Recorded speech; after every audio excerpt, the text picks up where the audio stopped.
All right, I'm gonna make a quick video and I'm going to talk briefly about negative reinforcement. Okay, so negative reinforcement, first I'm gonna tell you what it's not. When people think about negative reinforcement, they automatically think of neglect, right? When you think about negative reinforcement, you don't think about warm, fuzzy feelings. You think negative reinforcement, the first thing that is likely to come to your mind is abuse, unnecessary force, neglect. Right? These are the things that come to mind when you think of negative reinforcement.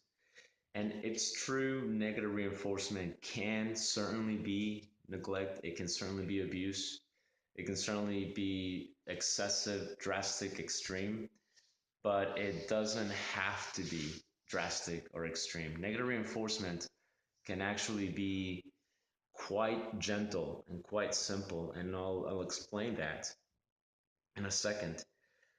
But let's first break down negative reinforcement as a term in itself. And what you need to understand about negative reinforcement is, first of all, it's not a dog training term. Dog trainers did not come up with this term. This was a term that is outlined in the in the operant conditioning procedures and experiments, controlled experiments that were done in labs back in the 1940s, as early as the 1930s. And this was conducted and done by scientists, not dog trainers, scientists. They put that together, and that's the term that they used to explain something that made sense, that makes sense to this day. So that's the first thing I want you to remember. It's not a dog training term. This is science, okay? So when I hear people say negative reinforcement doesn't work, it tickles me. It makes me laugh because to say that negative reinforcement doesn't work, you're disvalidating the progress and the research done by people way smarter than you. So don't say negative reinforcement doesn't work. Okay, it is a operant conditioning procedure, and it was done in controlled studies to explain something that happened. So negative reinforcement is a real thing. Second of all, negative reinforcement. Let's break down negative and reinforcement. Two different words. Same one term, two different words, right? So negative, by the way, doesn't mean bad. When we think of negative, we automatically think nasty, horrible, mean, inhumane. That's not it. In operant conditioning terminology, the word negative just means removal of. That's all that means. It's just removal of. Okay? So think of a battery. A battery has a plus sign and a minus sign, right? The plus sign is positive, the minus sign is negative. Now, the minus sign, all that is, the minus sign is removal. Think of it that way. So negative is just removal. Now, the word reinforcement, all reinforcement means is a consequent stimulus that makes a behavior more likely to occur in the future. So if it increases the rate of a behavior, it's reinforcement. Okay? Not punishment. So when people think of negative reinforcement, a lot of times people think of punishment. It's very, very common misconception of negative reinforcement. Negative reinforcement is not an actual punishment. Yeah, punishment is on the other side of that coin. Punishment is completely different. Reinforcement just means any consequent stimulus, any consequence that increases the likelihood of a behavior happening again. So if I said positive reinforcement, everybody thinks happy thoughts. Right? Positive reinforcement just means positive plus just means you're adding something to make this behavior more likely to occur in the future. And this is typically treat training, positive reinforcement techniques, feeding the dog, giving them some kind of reward so they do this behavior again. Negative reinforcement, you're removing something to make this behavior more likely to occur in the future. But the reinforcement part, that's the part you need to remember. Reinforcement just means You want this behavior to happen again in the future.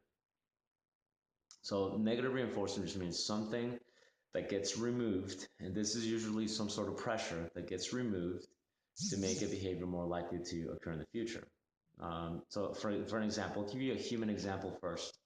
I find that those are a little bit easier to digest. When your alarm goes off at 5 in the morning or 6 in the morning, right? Your alarm goes off, you hear that beep, right? So you get this annoying beep, beep, beep, beep. Well, there is some sort of pressure there, right? So the pressure is there, the beep is there, it's a little bit uncomfortable, and you want it to go away. So in order for it to go away, you push the snooze button. So as you push the snooze button, the pressure, that beep goes away, thus making the pushing of the snooze button more likely to occur in the future. That right there is negative reinforcement. It wasn't abuse, it wasn't neglect. All that was a something that happened that made this specific behavior more likely to happen again. That's a classic human example of negative reinforcement. Okay. Now with dogs, I'll give you a dog example without getting into too much detail. Let's say I have a dog on a leash and I'm physically assisting him into a sit position. So I'm grabbing the leash, then I have my other hand and I'm physically assisting the dog into that sit. I'm physically helping him to put his butt on the ground. I'm not correcting him, I'm not abusing him, I'm not choking him, I'm not popping him. I'm just physically assisting the dog into a sit. Well, that is a classic example of negative reinforcement. Again, it wasn't abuse, it wasn't neglect, it was just assistance using some sort of pressure. But what happened, what makes it negative reinforcement, is the fact that the pressure went away. The pressure left, right? The pressure went away the instant the butt hit the ground, thus making that behavior more likely to occur in the future. So that's negative reinforcement. The pressure that was there went away to make this behavior more likely to occur in the future. Now, here's where some people get confused with negative reinforcement too, is they go, well, technically, Will, if you're adding the pressure, isn't that a punishment? No, no, no, no. Punishment on a different side of that spectrum. So reinforcement, and just kind of go into punishment real quick, right? So reinforcement, all that means is a consequent stimulus, a consequence that makes a behavior more likely to occur in the future, aka do that again. Punishment is a consequent stimulus, it's a consequence that makes a behavior less likely to occur in the future, aka stop doing that. So think of reinforcement as keep doing that or do that again, and punishment as stop doing that, don't do that again. That's the difference, right? So using some sort of pressure doesn't automatically qualify it as punishment. And that's where a lot of people get confused. This is where a lot of purely positive trainers get confused. This is where a lot of balanced trainers get confused. They don't quite understand the concept. So two different things. Just think of if it's some sort of pressure that makes a specific behavior more likely to happen again, it's negative reinforcement. Okay, another classic example that you're probably not aware of, if you are a force-free trainer, if you're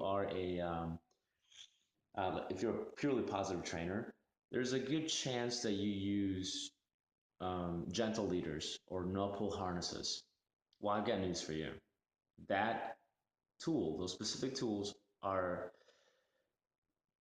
negative reinforcement tools. This is how gentle leaders work. Gentle leader, if you're not familiar with that, it's a head harness, and it works in a very similar way as to head harnesses on a horse, where the body will go where the head, or the body will follow where the head goes, right? With no pull harnesses, same thing. It helps the dog walk more politely. So negative reinforcement is taking place with the no pull harness and with the gentle leader. Here's what happens with the gentle leader. Uh, the dog is